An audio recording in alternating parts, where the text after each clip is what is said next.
भगवान शिव, जिन्हें महाशक्तिशाली कहा जाता है क्योंकि उनकी शक्ति का सामना तीनों लोकों में कोई नहीं कर सकता। ना तो कोई दानव, ना ही कोई देवता कभी उनका सामना कर पाया। वो देवों के देव हैं, इसलिए उन्हें महादेव कहा जाता है। वो काल का भी अंत कर सकते हैं, इसलिए उन्हें महाकाल कहा जाता है। इतने महाशक्तिशाली भगवान शिव के अस्त्र भी अत्यंत शक्तिशाली ही होंगे। तो आज हम आपके लिए लेकर आए हैं भगवान शिव के 5 सबसे शक्तिशाली अस्त्र। रुद्रास्त्र, भगवान शिव का बेहद शक्तिशाली अस्त्र, जिसका मुकाबला कोई देवता नहीं कर सकता था। 11 रुद्रों में से एक की शक्ति इसमें समाई होती थी। इसी कारण इस अस्त्र को भगवान शिव का अंश भी कहा जाता है। इस अस्त्र के चलाने से पहले ही भयंकर आंधी और तूफान आ जाता था, जिसका सामना करना आसान नहीं रहता। महाभारत में भी अर्जुन ने रुद्रास्त्र का इस्तेमाल किया था। इस एक अस्त्र में करोड़ों योद्धाओं को एक साथ मारने की शक्ति थी। महाभारत में इसका ज्ञान सिर्फ अर्जुन के पास था। परशु, परशु एक दोधारी कुल्हाड़ी थी जो भगवान शिव ने परशुराम को दी थी। यह अस्त्र देने से पहले उनका नाम राम था, लेकिन इस अस्त्र के साथ उनका नाम परशुराम पड़ा। एक ऐसा अस्त्र जिसका मुकाबला कभी कोई नहीं कर पाया। इसी अस्त्र के कारण परशुराम ने क्षत्रियों का विनाश कर दिया।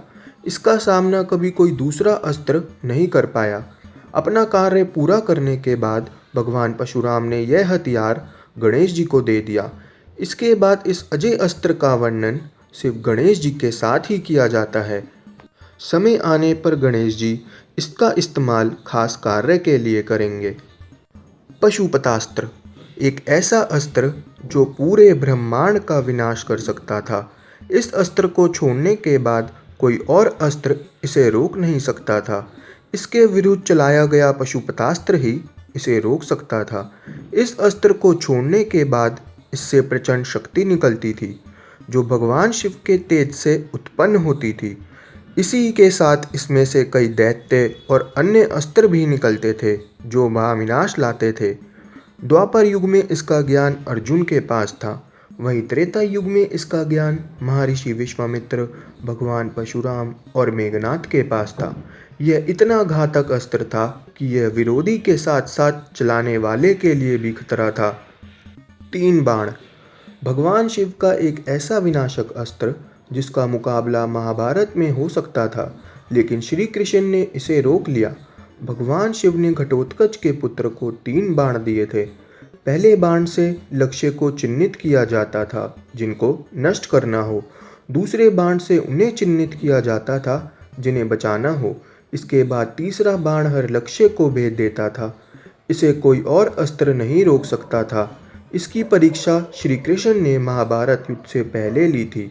श्री कृष्ण ने बारबरीक से कहा था कि इस पेड़ के हर पत्ते को एक तीर से भेद के दिखाओ। तब उन्होंने एक पत्ता अपने पैर के नीचे दबा लिया।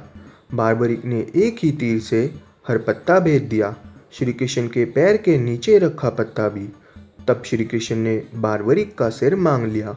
इस तरह इस अस्त्र का इस्तेमाल महाभारत युद्ध में नहीं हो पाया।